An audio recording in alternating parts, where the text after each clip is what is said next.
What up, SNA Assassinators? This is Super Ninja Austin back here with another video. Yeah, I know. I said I'm probably not going to have no time tonight, but I did happen to get to have some time, and I probably still will be doing some outside podcast business early in the morning. I'm probably going to be doing both at the same time. Well, not the same, but yeah, I could do both with all the time, like in my spot, and I need something else to do because I have plenty of time, like tonight, and I don't have nothing else to do. Is just waiting very long for my WWE 2K24 game to be updated, and so I can play that. And then maybe one day in the future, I will be making some podcast video games reviews or video game videos, I guess you could say. Like what if it's normal play mode or my career mode or my GM mode or even what they call showcase mode. Like I'm gonna be playing that, and then while y'all be entertained about like what exactly that I'm going to be doing. I hope I can get this updated soon. But enough about that. I'm going to talk about what happened a couple hours ago on NXT, which we had plenty of very entertaining matches and a shocking return we thought will never happen. We thought this NXT star was future endeavored by 2025, but luckily that's not the case. And WWE sees some faith in this wrestler, and hopefully we will be seeing him more often. We haven't seen him since the beginning of 2024, of the year before it was what's called season. It was before Stand and Deliver was even here, if I'm not mistaken. Correct me if I'm wrong, because I remember making a review of it. But moving on, we got Ridge Holland coming out. This is where he tricked the fans of believing it was Chase U. When everybody thought, Chase U's not dead after all, yay! As soon as he walks in, this is where fans were very disappointed and upset. They started booing the hell out of him. Boo! Boo! And this is where he started rubbing his face like, I told you so! And this is where fans started booing him even more, making matters worse. This is where then we got what else happened? It continued on the promo.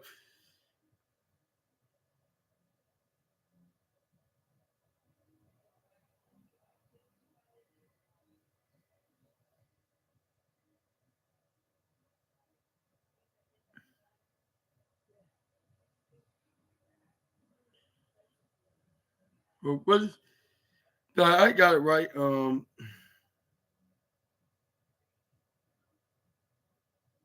Yeah, Rich Holland started rubbing it in his face. This is where he's yeah. And this is where then he started waving his arms arrogantly, he started taunting the fans. But the fans started booing him boo! And then this is where then Rich Holland continued on the microphone by stating, what else he was stating?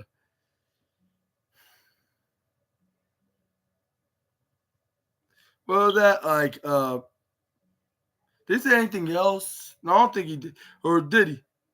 Or this word, but before he started talking and mocking the fans about Chase U being dead, this word, then he was like, now as for you, Tricky Willie, deadline, I will see you. And that's where he dropped the microphone right in the middle of the ring. They started playing his music because he will be seeing them a week from the Saturday. Exactly about how many days from now? Like about 11 days from now, yeah.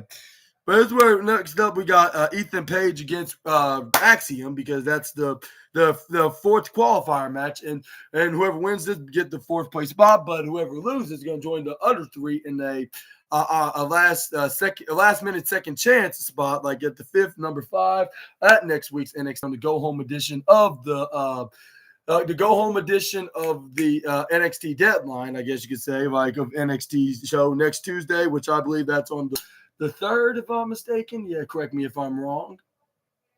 The 3rd, yeah, December 3rd, 2024. Here's what we got. Everything started off with a good old-fashioned, typical grappling, grappling around the arms with Axiom bending his arm. But this is where Ethan Page started bending his arm back at him, get some little taste of revenge. This is where then we got Axiom try to counter, try to go for an abdominal stretch, but this is where Ethan Page is not allowing him. That's where he ends up going for a pin. But that's where he only got a 2-point like 2 count. This is where then he rolled out of the ring, probably a smart move, but still like a coward like. But this is where he tried to. But this is where we got Axiom try to go for a suicide dive, but this is where he moved right out of the way. Maybe that was another smart move. That's where we got Nathan Frazier hilariously call him a coward. This is where he's like, I'm not no damn coward. That's what Ethan Page said in response. This is where then Axiom's like, okay, if you're not a coward, then get back in here. And this is where then and this is where then we got Ethan Page like, you watch your tone, and it's like, you know who you're talking to? It's like what Booker said, I'm a 17-year vet in this business. And this is where then Ethan Page got back in the ring. This is where then we got what else happened? Like the all ego wrestler then. Like once he got back and we got in the offense side, like once the most powerful force in all of professional wrestling came on, and that was the commercial break. But once the advert came off, this is where Ethan Page was in the win by shoulder tackling Axiom, but when Axiom was trying to attack him, this is where he started hitting some right hands onto the luchador. This is where this is where he didn't hit a forearm strike. This is where then he followed that up with trying to go for another one, but this is where Axiom intercepted, hit a forearm strike right back at him. This is where then we got what else happened? It was like Axiom just starts saying, like, oh, what you got there? Now, what else do you have, Ethan? This is where he started going for a sleeper, but this is where Ethan didn't bend Axiom's arm. This is where he tried to send him right to the left side, but he dodged out of the way, uppercuts him in the process. Where he tried to run to the right corner side, but this is where he ends up getting right-handed by Ethan Page in the face. This is where he tried to run up the Axiom, but he gets knee strike right to the face. This is where he didn't try to go for a headlock, but he pushes him right to the right side. Axiom runs to the right. This is where he tried to shoulder tackle him, but Ethan Page to try to intercept and catch him by surprise, outsmarting the luchador, but he hits him with a Spanish fly, follow that up with, and this is where he tried to go for a pin, but Ethan Page get the left shoulder up at 2.5, like and a half. This is where we got Axiom then try to go attempting to do an arm bar to make him tap out. This is where the fans started hilariously shouting tap at him. This is where we got Ethan Page then grab onto the axe. This is where then he tried to go for a power bomb, which he successfully did so, by the way. This is where both men were down after that. Fans are like they're chanting like if it's the main event of the night, and that was "This is awesome" chants, which I'll say, yeah, this is totally awesome. This is definitely getting the second place spot next to Tony D'Angelo versus Shawn Spears for the NXT North American Championship. Yeah, that for sure is definitely going to be getting those again the second place silver trophies of the night. This is where both men were down after this strike. This is where we got Ethan Page and hit a vicious backbreaker. This is where then we got Ethan Page then grab onto the head of Axe. This is where he tried to go for another sidewalk backbreaker, which he successfully did for the second straight time.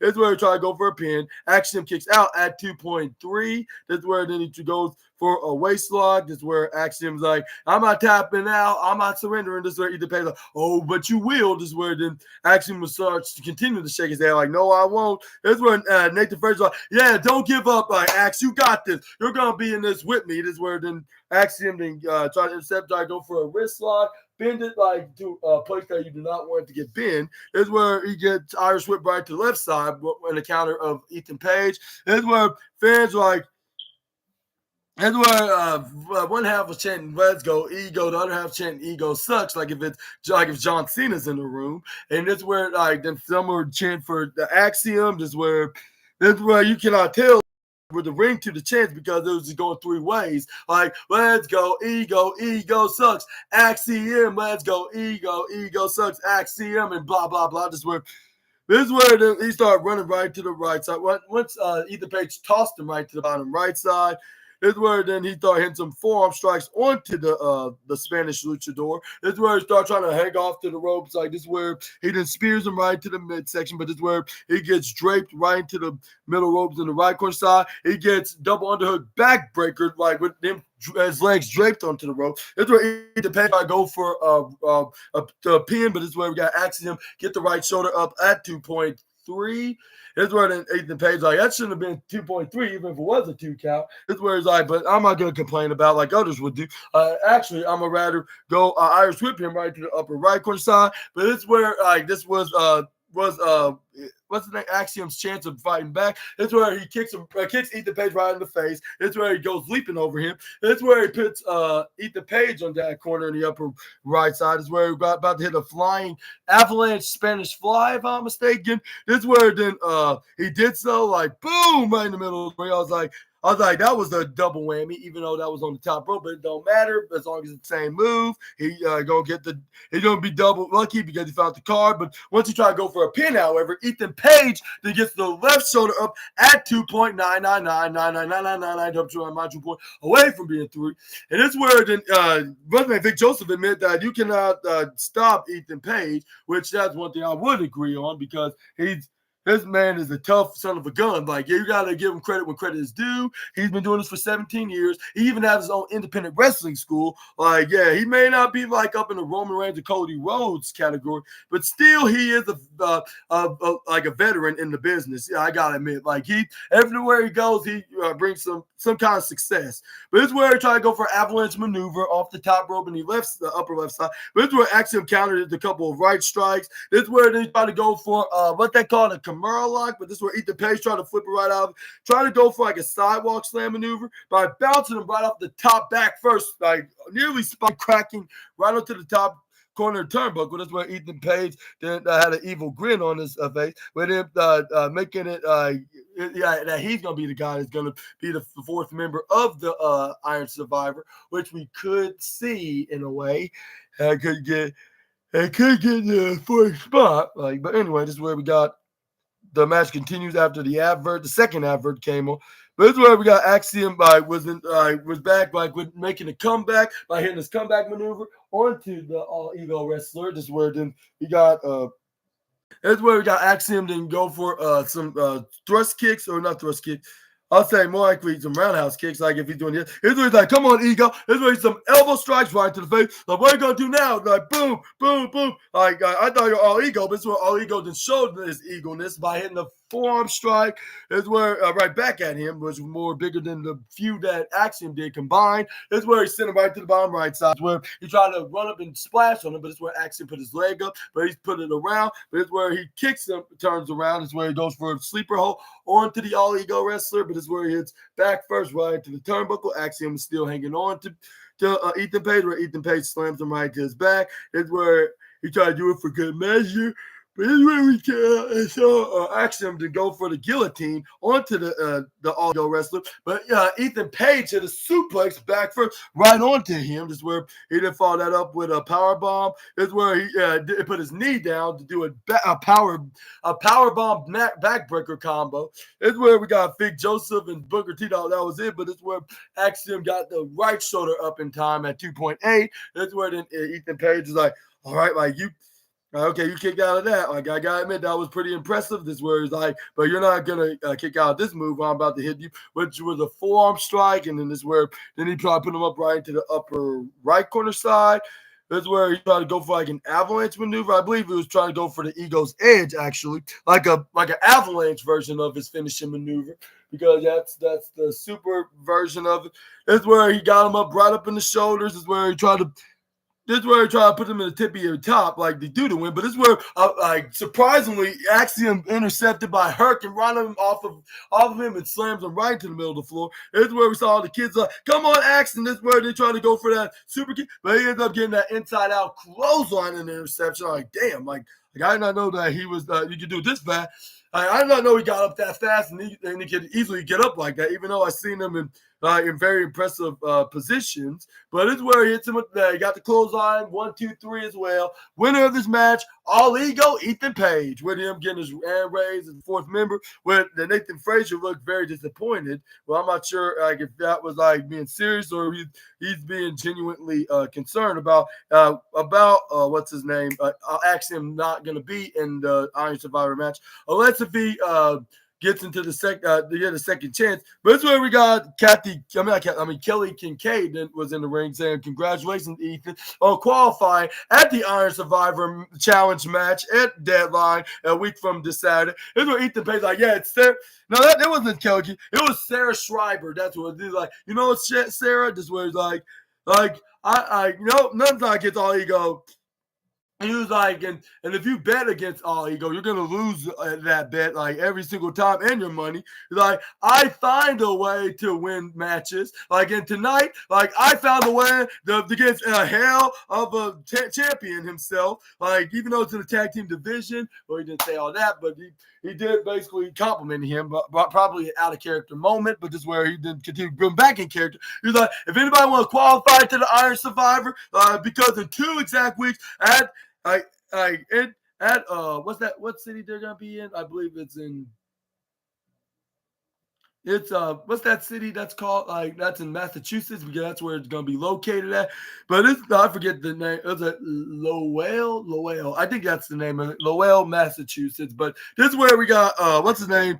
Anthony Fraser was like, if anything, it was like, wait, before you leave, and this is where then speaking of leaving, this is where he said, like, before you leave, I have something to say to you. This is where he's like, oh, brother. This is where he told Sarah Schreiber that she excused to leave. This is where then I find you, mate. Like, the Iron Survivor Challenge is quick entry. Like, my type of match, 25 minutes limit. Like, it's like, and again, it's going to be pure full of chaos, and you're not going to win anything, buddy. Like, you're going to be able to keep up with guys like me, bro. And this is where then.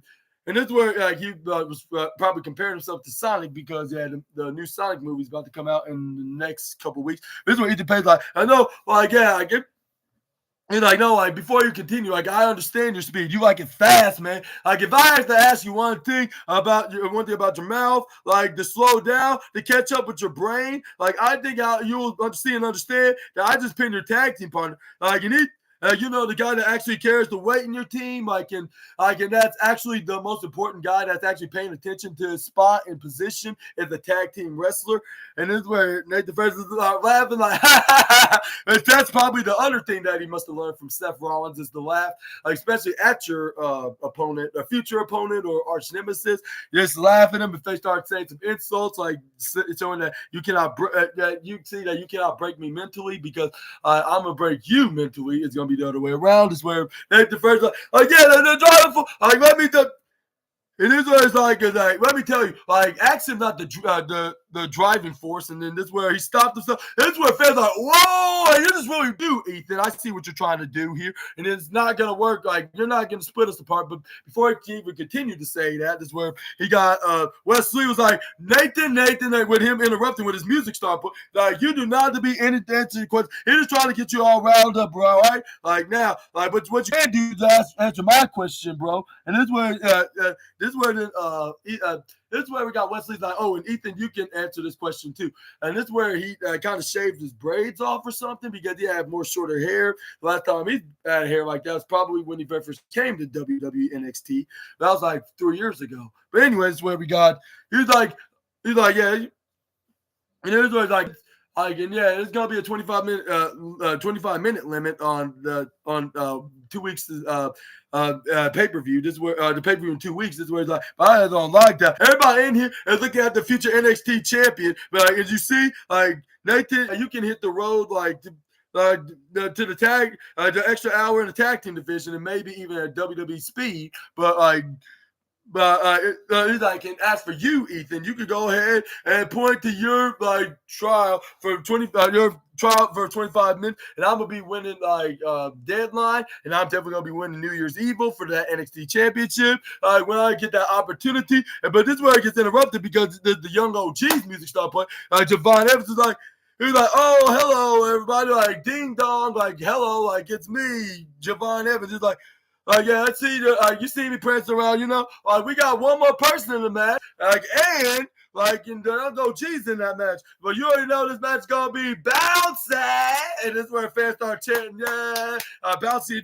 And this is where Javon Evans is like Wesley, the only question that you should be asking right now is how many times are you gonna be in that penalty box? And that's only just me. I'm just saying, because when I've seen you have opportunities like this before, it don't always go the way that you claim it's going to be. And this is where before he can even have that question to be answered by anybody, including Wesley, this is where OTM then came out. This is where they said, we don't give a damn.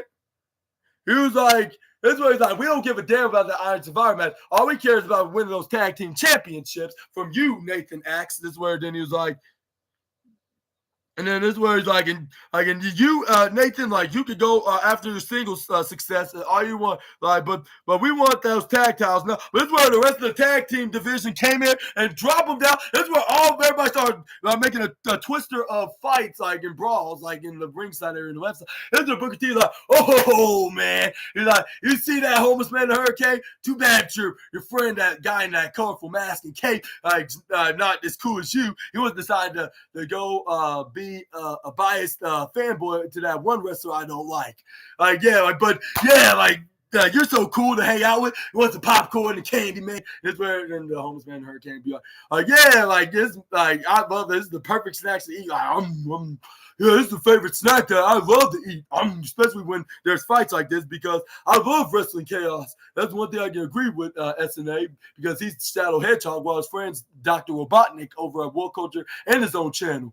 That bald guy named, it starts with the letter S. I don't know. But anyways, this is where we got, Nathan Frazier like, oh, you want this tag title? You want that? I'll give it to you. This is where both Axiom and Nathan Frazier then splash on all the tag teams in the NXT division. This is where then the fight will not stop with them going at it with Gallus. This is where the security guards start trying to break it up. Like, come on, stop it. Like, not now, save it for a later No More Contenders match. This is where they took it to the back. This is where they started throwing fists underneath, atop.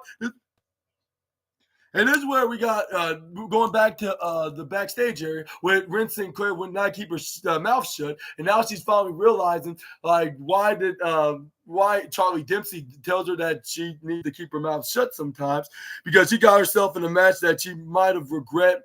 Like for later on, this is where then she started making enemies with the Latina heat. This is where then she's like, "How could you manage to get yourself get hit in the head with a brick?"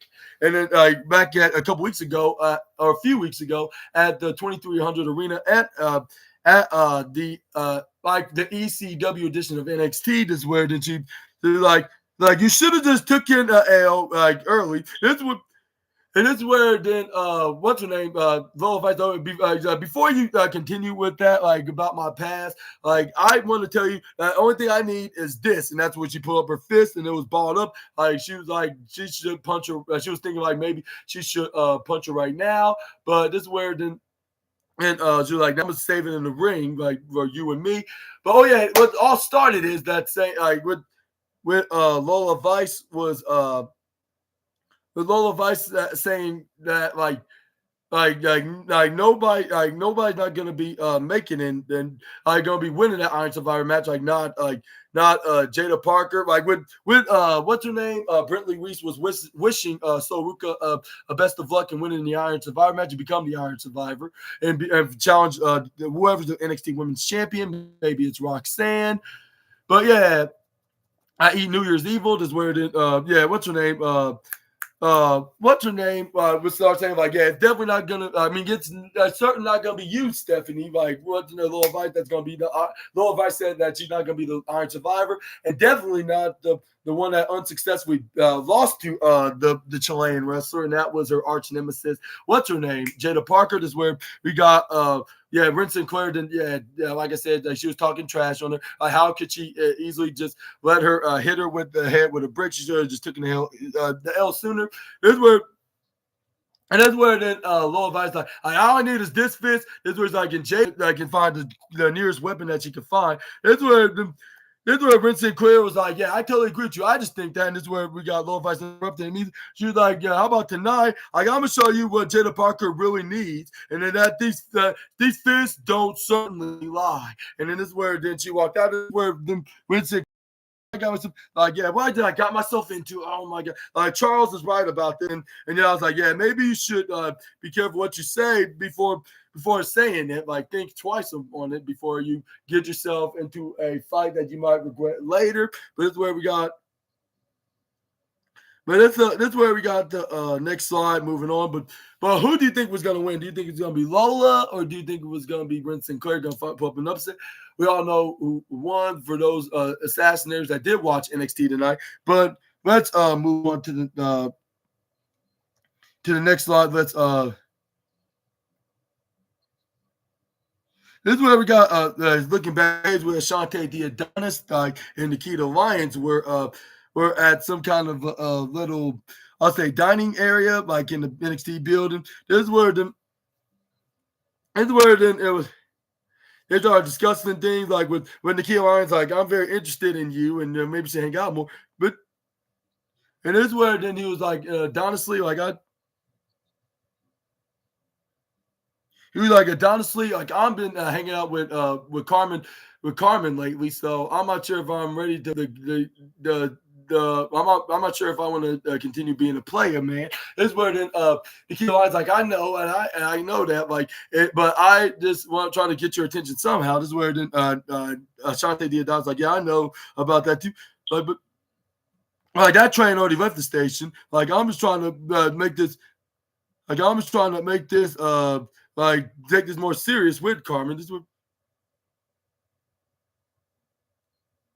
and this is where she was like, are you sure like you and Carmen have something serious? This is where then Shante Diodon's confirmed, like, yeah, there's something there right there. Like, yeah, it's great. She's different. Just like it. It is where then Nikhil Lyons interrupted him by saying, yeah, like, no, yeah, I know, like, but just to be all clear, like, right, because like you did text me, like, and this where then Shante Diodon, he's like, yeah, of course I text you, like, why didn't I didn't text you? And this where then Carmen Petrovic was like, yeah, of course you did. And this where then she started turning to like a psycho's ex-girlfriend, even though they're not quite in a relationship, at least not yet. But it's where then she started getting more turned into a jealous Jerry, I guess you could say, or jealous Jasmine, whatever you want to call her, considering she's a female. But it's where then she started saying like, yeah. Yeah, it's, yeah, Carmen. I'm not texting her. Yeah, right.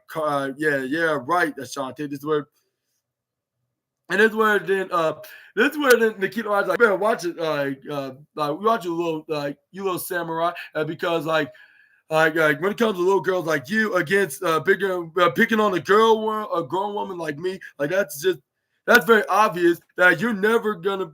You're never going to find yourself and never going to be with anybody or blah blah blah. This word then she was out of there. This word then we got this is where Carmen Petrovic was like, oh, like she don't want to mess with me. This is where Ashante Diodon tried to play peacemaker by holding her back and pushing her back where she was. This is where she. It is where then this is where Carmen Petrovic was like, yeah, like you're just always rooting for everyone, and you know that, and this where then she then pulled the old saying, "Fool me once, shame on you, and fool me twice, that's all my fault." Or that's all on me, I should say. This word that she was like, and I'm done with this. And this word that she pushed her right off. This word this word then Ashante Diadonis was trying to call her back here in a calm voice.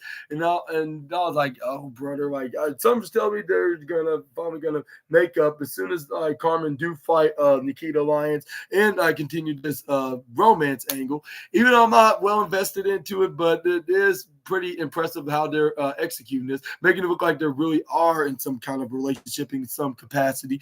But I'm not sure if this is really real. This is all part of the all part of kayfabe. But let me know about this in the comments below, and when they're eventually gonna admit that they have some feelings for each other, I guess you could say. But this is where we move on to the No Quarter Catch Crew's Ren Sinclair, I believe.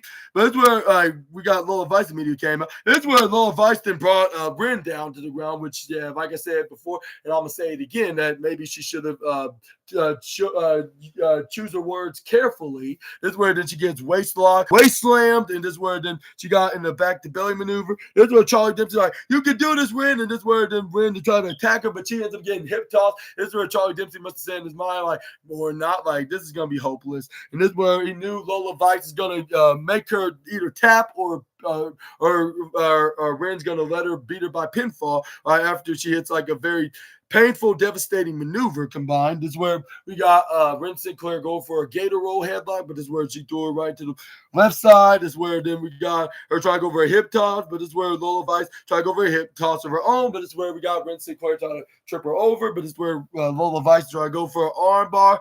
This is where then Ren Sinclair trying to go for a kip up. This is where we got her going for what move it was. It was a. That's where we got Ren Sinclair to try to try to stop her from beating her with a arm bar. Just where we got Sinclair to try to go for what they call a handstand, but this is where that she twist around, try to lift up what's her name's legs. Lola Vice try to go for a pinfall, but she kicks out at 2 even. This is where she goes for a spinning kick right up to the midsection onto Ren Sinclair. This is where this is where Lola did go for a suplex onto what's her name, the Sinclair, but that was not a normal suplex because she picks her right up by rolling her legs around inside. She had the second suplex, which I assume this was 3 amigos. This is where she had 1 amigo, 2 amigo, and this is where she was about a 3 amigo with her doing a little shimmy shake, which I believe that was a waste. But this is where Booker T then forgot that he was a married man, so he was like, "Oh baby," and I was like, even if you weren't married, do you know that you're old enough to be your dad? But anyways, this is where then we got Booker T have another reason why he should hate me. For the second reason, along with the first reason, which I'm not going to talk about the first one now. But this is where we got the and this is where she successfully hit a suplex, just like the other women's wrestler that's probably have something to do with what I just said about me and Booker. But anyways, this is where she goes for a suplex, hit the third straight amigo. She's on the number 3 list of wrestlers. With the first one goes to Dirty Dominic. Maybe the other wrestler should have been first, but and Dirty Dom could be second. But I'm just gonna do it like I'm doing it right now. Lola Vice gets number 3 of doing the successful 3 amigos along with Eddie Guerrero. But this where then we got Lola Vice going for a cover onto the female No Quarter Catch crew member, but she immediately kicks out at 2.1. This is where then Lola Vice was very more frustrated because she didn't prove her point by beating her in that manner. But this is where we got Ren Sinclair counter out of another 3 amigos. Out of the second 3 amigos, I should say, because the Lightning does not strike twice in a row. So this is where she wrist locked her, bend that same twisted arm right into the canvas, trying to damage and injure it in the process. Must have learned it from her boyfriend, her trainer, Charlie Dempsey. This is where then she goes for a wrist lock, bends her arm right back sideways. This is where we got the female No Quarter Catch crew grab onto the arm, slams it right back once again for the second time, trying to put good measure of the slam. This is where then she grabs on the arms, are bending it this is where she's like you need to surrender now because you do know who I'm working with.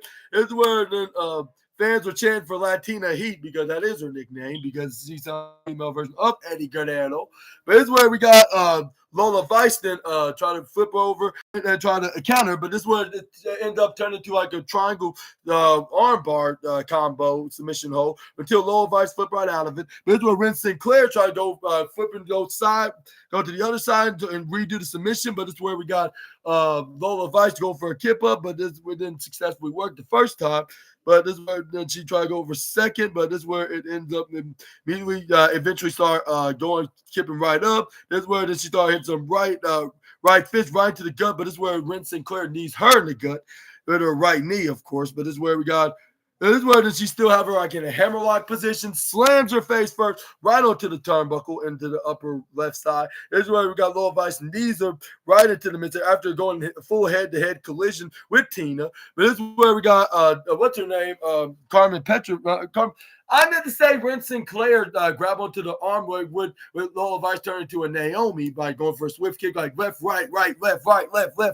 And it's where she grab onto her right leg, but it's where she ends up going for a dragon screw onto Lola. This is where we got Ren Sinclair then runs and go for a missile drop kick, kicking her right to her hips. I believe she was mocking her with her own hips, which I don't think she should have done that. But this is where we got Lola Vice. Then that's where Ren Sinclair go for a clothesline, but this is where we got. This is where then we got Lola Vice then rolled right to the left side. This is where we got. This is where Lola Vice hand got stuck right into the top of the steel steps. This is where Charlie just like, stop it now, Ren. And this is where she was like, okay. And this is where she tried to go, but she was being a little slow. And that's what what was her downfall with Vince Sinclair. But yeah, getting intercepted by Lola Vice, getting punched in the midsection. Then gets what they call snapmare flip right into the ground. This is where the Vince Sinclair trying to go for a missile drop kick. She hits the back of her head right into the Simba Steel step. This is where then we got Charlie Dempsey. That's what I'm talking about. That's what I'm talking about, girl. This is where she throws Lola Vice right back in the ring. This is where then she gets rolled up in the most devastating move in all of professional wrestling once she got Lola Vice back in the ring. But this is where we got Lola Vice kick out at 2.7. This is where Lola Vice hit a back fist, like if she's a female version of that Puerto Rican wrestler, which I'm not sure if I should mention him by name because he's working in the other company, but he suffered a leg injury in May, just like the other particular wrestler that from the previous year in 2023. I'm not sure if I should mention him by name, but yeah, but I'm just gonna say that she did like that guy, like over at the other company, hit a back fist that helped her out get the 1-2-3. Charlie Dempsey started shaking his head, and that's where then he was like, "I win, like you know better than this. Like you should have finished her off with that move that we've been talking about, which I'm not sure what exactly we're talking about." And this is where Lola Vice then promised Jada Parker this time they're gonna have a rematch, and this time it will be underground. And I was like, gee, like this means that they're gonna fight at NXT Deadline in an underground style match, like she did to Shayna Baszler like 5 months ago, or what's it like about 6 months ago?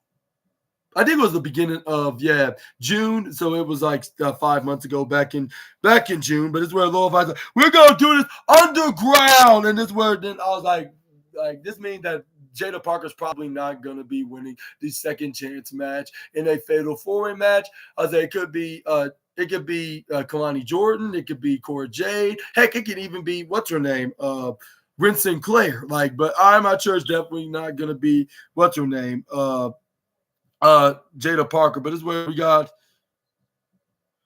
where we got Tony D'Angelo getting ready for his match against Shawn Spears. This is where his sister Adriana Rizzo is like, how's your knee been doing? This is where then Tony D'Angelo's like, it's doing good. Like, okay, let's go. And this is where I was like, that's very rare for somebody to be concerned like that. I mean, at the same time, like Tony D'Angelo have been having knee issues, so I guess that's a good reason to check on that. Like, but this is where we got them skipping over to Shawn Spears, like with what's his name? With Shawn Spears getting his wrist tape done, like on his arm, like to get ready for his match against the Dawn of NXT for the North American Championship. With Brooks Jensen on the side, is where it's like, and that's where then.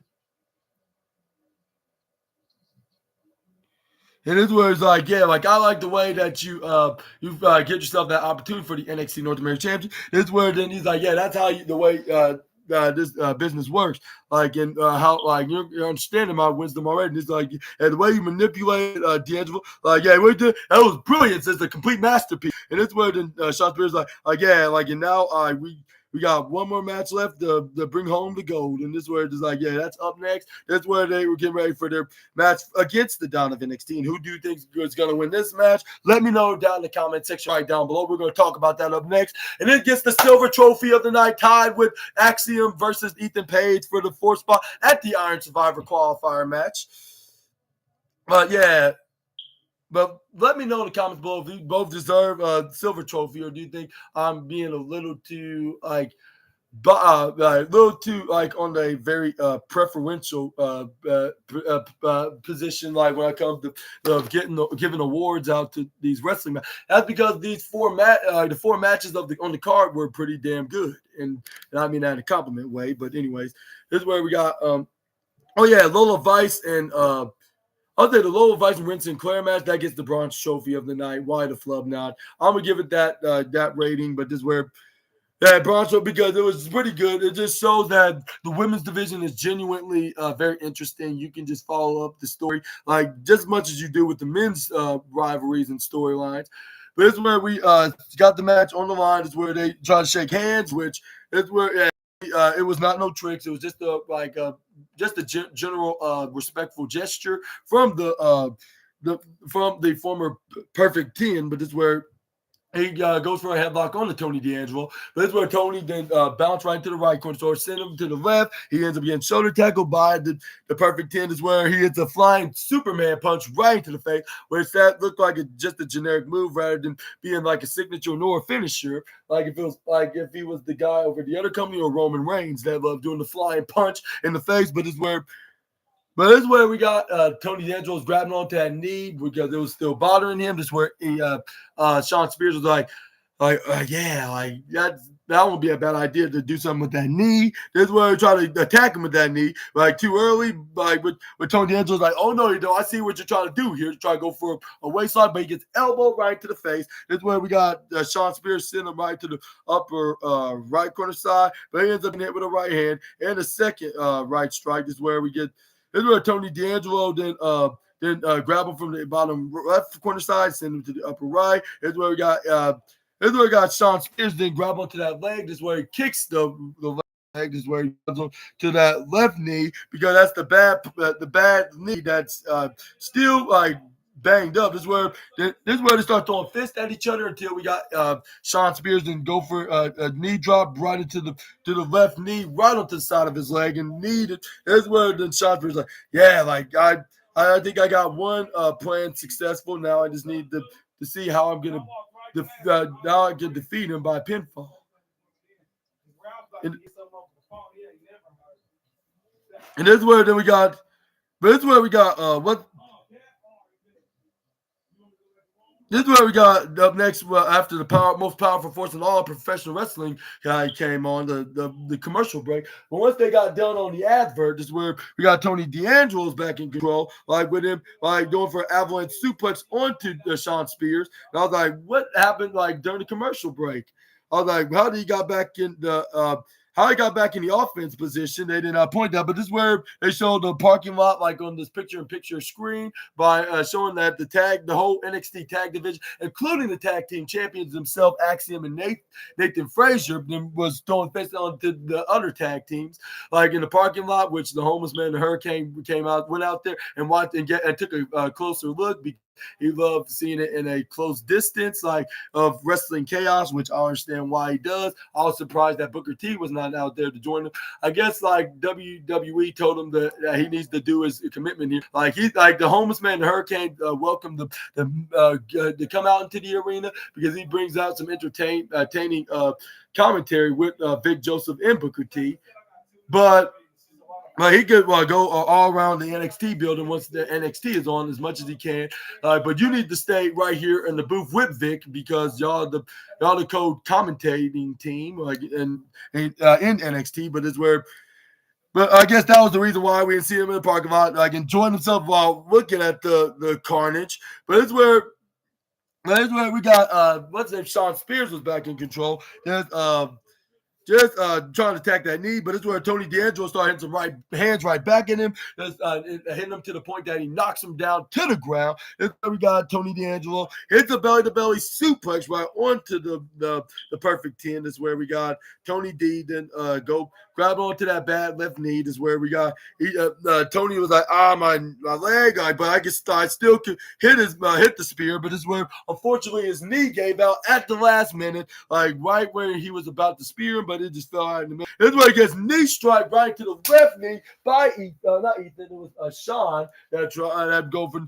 This is where it goes for the figure four. This is where he tried to twist it. But, what's his name? Tony D'Angelo trying to pull up the left leg of Sean Spears. He was like, no, don't put it down. Don't put it down on my knee. It's like too late, and he put it down. That's where he knew he made him submit, but luckily Tony D'Angelo did not surrender. He was fighting until the very end. That's where we got what's his name?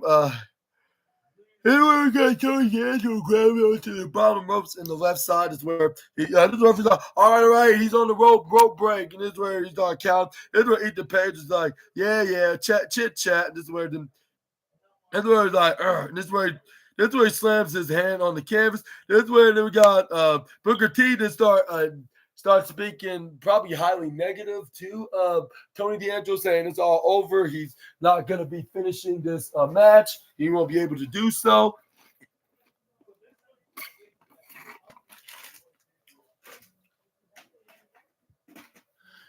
Excuse me. This is where we got Ethan. This is where we got Sean Spears to try to go for probably another figure four, but he forgot that moves do not strike twice and the second time in a row. He gets pushed right into the right corner side. This is where then Sean Spears like that don't even matter because I'm gonna hit him with my knee strike again, but before he can even do that, he ends up getting speared. Finally, Tony D'Angelo's knee gave him a chance to do it this time. This is where he tried to go for a pin. He got a 1, he got a 2, but this is where we got Sean Spears get the shoulder up at 2.8. Tony D'Angelo is very disappointed that did not put him away for sure, but this is where Tony D'Angelo's like, none of that matters. I'm just going to throw him right to the left side. Hit him with that pop-up spine buster, but it's where his left knee gave out yet again, and this is where then Sean Spears like, ha, it seemed like he's not healed now. This is where he kicks that thrust kick right to the knee. This is where then he goes for another one to his face. This is where he tried to go for a Canadian Destroyer, but this is where we got Tony D'Angelo flips him right over to a body drop, but this is where he still was hanging on to him into a sunset flip, into a pin. This is where he tried to go for a 1, 2, 3, but he ends up getting like a 1, 2.3 of a 2 count. This is where then we got Tony D'Angelo flip right over into a pinfall of his own of a surprise roll, which he knew he got a 3, but only got a 2.7. This is where we got Sean Spears trying to go for yet again another knee strike. This time it did not work because the Lightning did not strike twice. He already hit it the first time, not guaranteed the second time. This is where he finally, but we did saw a guaranteed spine buster from Tony D'Angelo to help him got the 1, 2, 3, and still your NXT North American champion, Tony D'Angelo. But this is where we got Brooks Jensen trying to attack him from behind, but Tony D'Angelo was not stupid. He turned around real quick, and knew he was coming. This is where he started laying him out with some right hands to the face onto the former NXT UK Tag Team Champion. This is where Sean Spears tried to punch him in the right hand. Then he tried to do the same with what's his name? With Brooks Jensen is where he ends up body dropping him in the process. This is where then we got a right hand from the Dawn of NXT. Like this is where his sister Adriana was like, yeah, like it was like, like you take him out, bro. And this is where then Sean Spears and Brooks Jensen's bodyguard came out, and there was a clothesline from hell from this guy. He clotheslined the hell out of this dude. That's where then he picks it up. And I believe that his name was Nico, if I'm not mistaken. Yeah, this is where Nico to pick up and concern, and she was looking and discuss at the heels. This is where, y'all gonna pay for this. This is where they're like, oh, really? Are we? This is where we got Kalani Jordan was doing some kick forward, fronts and back, so she can get ready for her match against Julia because this is the 4th place spot for the women's Iron Survivor match. This is the qualifier match. But this is where we got the NXT tag division was continuing to fight and brawl into the outside. This is where referees start coming out trying to break it up, but they were roughly getting off of each other. This is where we got to the next match, which is definitely going to be getting I'll say, maybe the blue ribbon of the night, I guess you could say. It was really good, and it was like, it was what it needed. It's just that the other matches were just high profile and more the more relevant ones, like I guess you could say that's getting the top 3 spots, which even Tony D'Angelo and Sean Spears and Axiom versus All Ego Ethan Page get the silver trophy, which some of y'all probably be thinking like I'm being a little too sexist, but I'm not, because the number 1 spot's definitely going to the women's match for the Women's North American Championship. That's what I'm going to say right here. Like, even though, like, you would never thought that, Tatum Paxton would never main event a women's championship match, now you seeing it now. Like they finally gave her a chance. But I'm going to talk about that in just a moment, right after I get done with this women's match between Lonnie and Julia. Let's get started, like, with the former Women's North American Championship going at it with what's her name, with Julia, and then Kalani Jordan was wearing some similar colored gear, like another female wrestler that's also a women's mid-card champion, which I'm not gonna be talking about it because I'm not sure if it's appropriate to mention it right at this time. But anyways, this is where we got her got thrown by Julia on the right side. It's where Kalani Jordan go for a crossbody into a snapmare position. This is where she try to go for a pin onto the former strong women's champion. But this is where we got That's where he got a kick out with Julia was in control with a abdominal stretch. Then she go for a headlock. This is where Klein Jordan tried to hit some punches right to the gut, but she ends up getting headlock slam. This is where she gets crucifix pin, but this is where we got Kalani Jordan and counter into crucifix pin, but this is where we got Julia that flips her over into a sunset flip. It only got her a 2.3. This is where we got Kalani Jordan got a 2.6. Like when she tried to go for a pin of her own with an armbar of a roll up, and the Kalani Jordan started nodding her head like, okay, like I'm very impressive. Like I see why you want to come here in NXT, like because you absolutely will be worth it here and making the women's wrestling division more prestigious than any company, including the other company that I'm mocking with their women's star with her color gear. But we, like I guess you could say when she made her debut, I should say. But this is where this is where we got Kalani Jordan and get Irish whip right to the left side. This is where then we got Julia then try to run right to the left side rope. But this is where Kalani Jordan go for a leg swing right into the left corner side. Hits an arm bar right into not arm bar. It was an arm drag. This is where she ends up getting hit with a flying head scissors snapmare flip right into the right side. This is where that she goes for an arm bar. This is where that she turned into a crossbar. What's that crossface? But she ends up hitting it like a cross abdominal stretch combo maneuver. This is where we got. But this is where then we got Kalani Jordan's like, no, like I'm not tapping, I'm not submitting. This is where we got. This is where we got Julia to go for a wrist lock, then go for a chop on her head, right in the back of her head. This is where she was like, this is so much pain. And this is where then we got Julia was like, good. Like, I'm like the sound of that. This is where Kalani Jordan's like, well, I don't. This is where she elbow striked her right to the face. This is where then she tried to go for the This is where she goes for a twisting on her hair and braid. This is where she ends up getting headbutted right to the head. This is where we got Julia to go for a flying head scissor to the right side to the left. This is where she sent Kalani right into the upper left side. This is where we got Julia was like, yeah, and I got you now. This is where did she try to go for this is where we got going for splash, but this is where Kalani Jordan put her foot there. This is where Julia hold on to it. This is where she flips right over and did a double leg push right to foot push right on to Julia. This is where she tried to go for a split leg and moonsault, but this is where she stopped her by grabbing onto her left leg into the left side onto the apron. This, when she went right into that side, is where she tried to go for some kind of avalanche maneuver, but this is where Kalani beat her to it by kicking her right in the face, but when she pushes her, bend her back, pushes her, and she went, and Julia landed back first right onto the hardest part of the ring apron. I was like, that was very ruthless. I was like, yeah, like because that is the most painful and hardest part of the squared circle. Like you definitely do not want to get hit there. But that's where we got Kalani Jordan. We're back in the ring. This is what she went to the right corner side. This we got Julia goes for a duck. She tried to go for a right hand. This is where they start hitting some punches. They hit each other with right hands, but they hit each other directly in the face. That's where they both were saying like, yeah, like you are a tough guy, man, but he's not as tough as me to each other. By they're giving each other the very angry grit teeth emotion face expression. This is where they're like, yeah, we're not done with it. We're not done with you yet. That's where then they continue to fight. That's where then we got what else happened? Like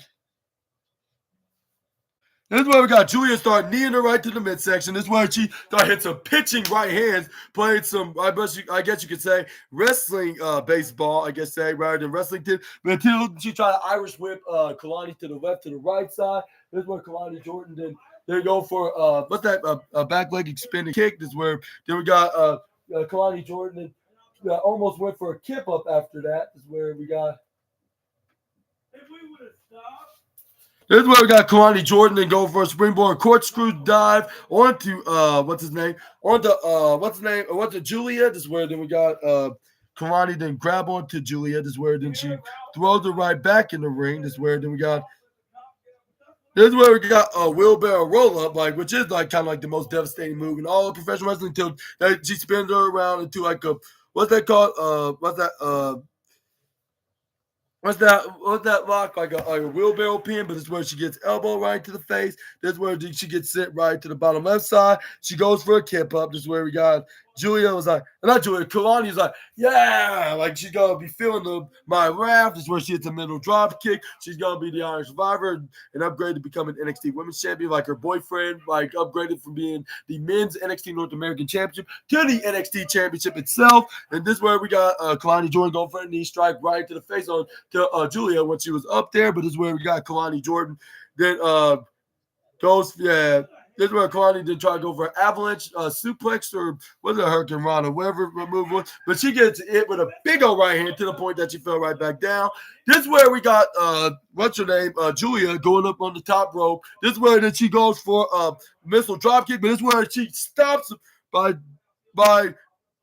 blocking it and slamming her to the ground. This is where she tried to go for a split-legged moonsault. But this is where she gets caught into a triangle choke, trying to lock her in and try to make her put to sleep. But this is where Kalani Jordan to try to go for a pin. But this is where we got the referee. I mean, this is where we count to one, count to two. But this is where we got Julia got the shoulder up at 2.1. This is where she tried to put her to sleep with this triangle choke.